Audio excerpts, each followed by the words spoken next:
have 13. That's amazing. 14. This is so amazing. Right. I think that's pretty straight. But we have 8.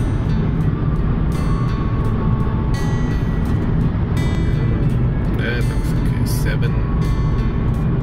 Can't be lower than 6, 7, 8, 9. Yeah, I would say 7, 8. We're going 90.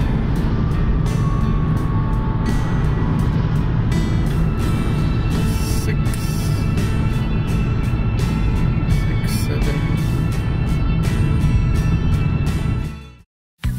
Okay, let's do our city test. I do the same test that I did with the Renault Zoe. Let's go and do the consumption, average consumption to 0. I have eco mode on, heat is off, but eco mode in this car, it doesn't reduce anything. You have the same as before. Then we're gonna reset the trip A to see how far we're going, what time and everything. Set it in drive. Like I said, driving mode is eco. Let's go. I have to accelerate a bit more here. I'm not gonna accelerate hard. I'm gonna do the speed limit, of course.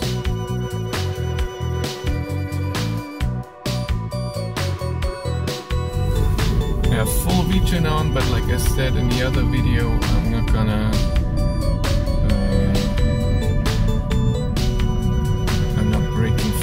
regen. I let it roll and then use the regen all with the accelerator pedal. So let's drive a little thing. Like I said, I'm accelerating slowly. I'm doing the speed limit +5. But I'm not hypermiling here. The heat is off, lights are off. I have a state of charge of 77%.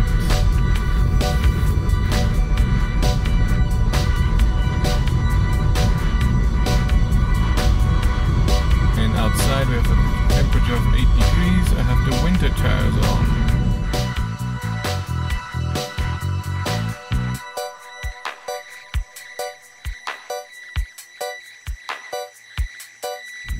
I love this car. So comfortable. I just fit in here perfectly. How I sit, my whole body just sits here perfectly. The only thing is the view outside of the car in the back that you have to sit amazingly low. That's the only thing I'm not too fond about.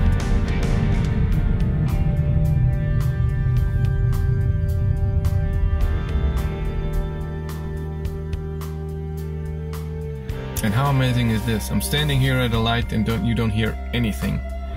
It's like the car is off, and when you accelerate slowly in the beginning, you only have a tiny bit of a sound. It's just like a whoosh, like a... It just feels like a spaceship when you drive it. And when you accelerate full, you feel the acceleration and you propel forward, but it just feels like a spaceship.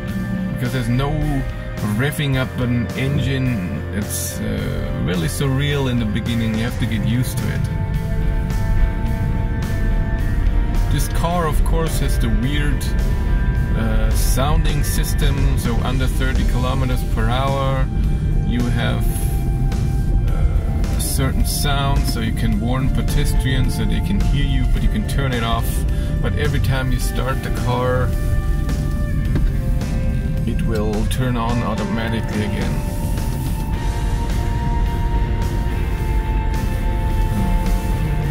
Of course, you can do preheating and scheduled charging, so you can set it to tomorrow or even through the whole week.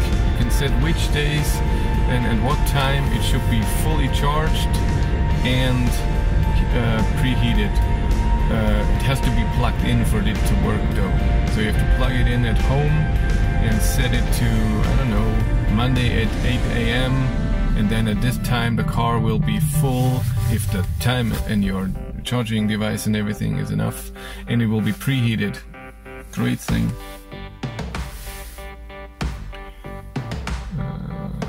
I love the driver only setting for the heat or the air conditioning. It just reduces the power of the heater or the air conditioning so low that it's enough for only the driver. And why would you waste power to cool or heat air for people that are not even in the car? Really good. What I also see when you use the Bluetooth music, you can pause and forward, you can see the full title. I guess that's normal, but it just works great. I love that in the EV settings you can see how much the heat or the air conditioning uses, how much the all electronics, lights and whatever use, and of course what the driving unit is using at the moment. And you can see of course negative numbers if you're if you use regen, sorry. Recharging, and of course you have charging stations on your map, and it shows you where the closest charging station is. But the charging infrastructure is not perfect yet, so if you don't have a card for this charging station, you cannot charge, and so on. You have a lot of different options here. We can see the consumption, trip A, trip B. You can have the speed not as an analog gauge, how you say it? Analog display. You have it as a digital display. You can see where the energy goes in the battery or out. But hello, why? I get it. You can have a few settings, so when you tap the blinker once, it will blink 3 times. You have auto lights on, auto windshield wipers that work okay. You have cruise control and limit cruise, so when you set it to the limit speed, it will not go over that speed. And you can change the speed for cruise control and the limit by 1 or by 10 if you press it longer. Works perfect, but only in 10 steps. So from 80, 90, 10, not 10 less or 10 more. It just goes to the even number. You can see your navigation in front of you, not just on the big screen in the middle. You can see how far it is to your destination, or you can switch it so you can see where the next turn is. You can also, what else do we have? You can see your pressure in your tires. All works perfect. And it's so easy to drive in this car. You just get in the car with your key. You can you have an option that the key automatically that the car automatically opens or closes when you get in the car. But you can just get in. Have your key on you, and it's mad at you when you have the car on running and you get out and the key is not in there. Oh my god. But again, you get in with your key in your pocket, press the brake pedal, press start, or what does it say, power, sorry, press power, and it's on. You can see in a little green car label that has an arrow front and back, so you can see that the car is able to drive. And then you put it in D for drive, and the handbrake automatically turns off and you can drive. And you want to stop, you just stop, put on brake. You have to press the handbrake by yourself then, and then press the power button again and it's off. You keep the lights on for a while, and when you lock the car, then they turn off.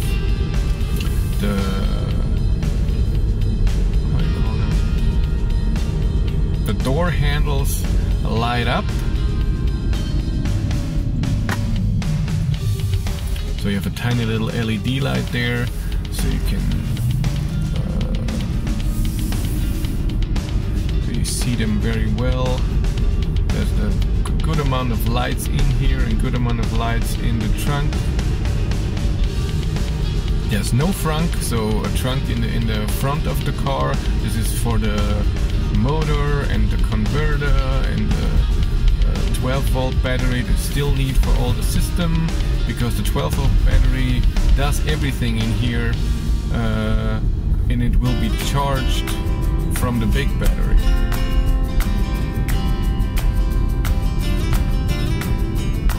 Okay, the 30 zone.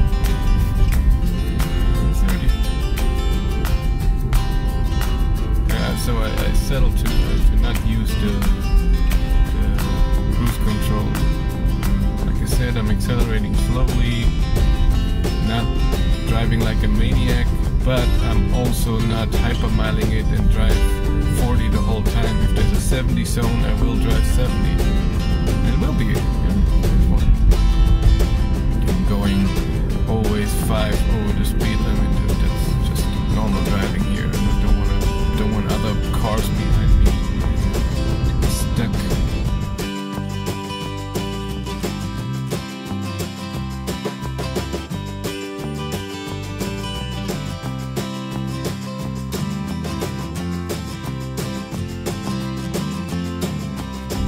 What we noticed, my wife and I, in the car was that the heating, the automatic heating is a bit weird. Again, it tries to save as much power as possible. So when you set it to a temperature, it will heat up to that temperature very fast, and then it will lower the heat. And if you have a lot of air coming in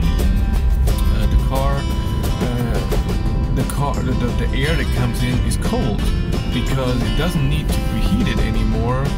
So suddenly you feel cold air coming in your face, and that's a bit weird. So we had to get used to that. So we heated up the car 24 degrees, then put it back to 23, and then put the fan to the lowest setting, not fully off, the lowest setting. Sometimes I even use the cycle so it doesn't get air from the outside. Why would it heat up cold air from the outside if you can heat up air that's already in here and warm up? But of course the windows fogged because it was raining a bit at some point. Here we let it roll.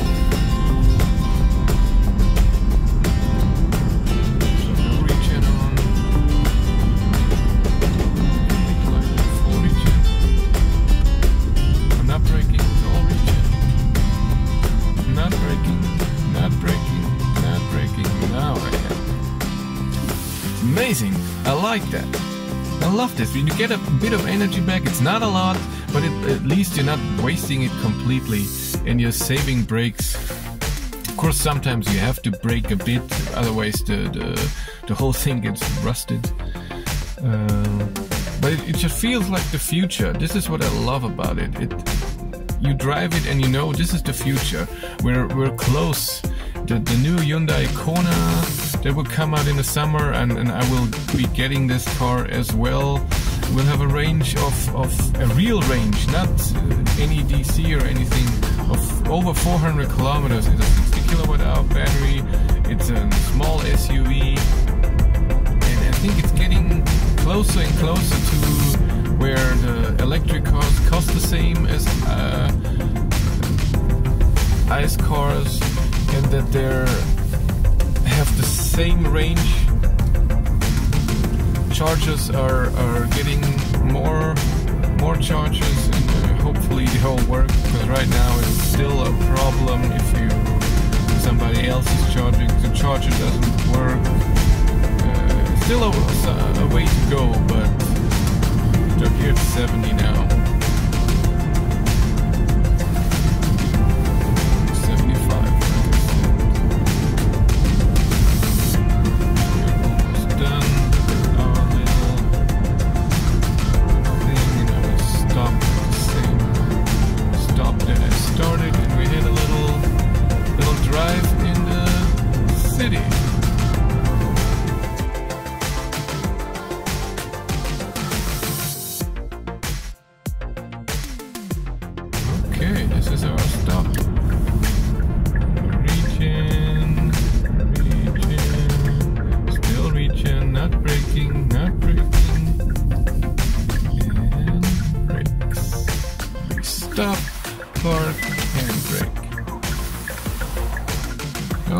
see what we did in here. We drove 8.3 kilometers, 34 kilometers per hour, average speed 16 minutes, and our consumption was 9.8. That's just amazing. Oh my god. The Zoe had 12.2 and this was already great, but look at that. And this has way more power. If they give this car with the same weight and same size a 40 or 60 kilowatt hour battery, this car would be so unbeatable. It would be just perfect with the efficiency. Great car. Thank you very much.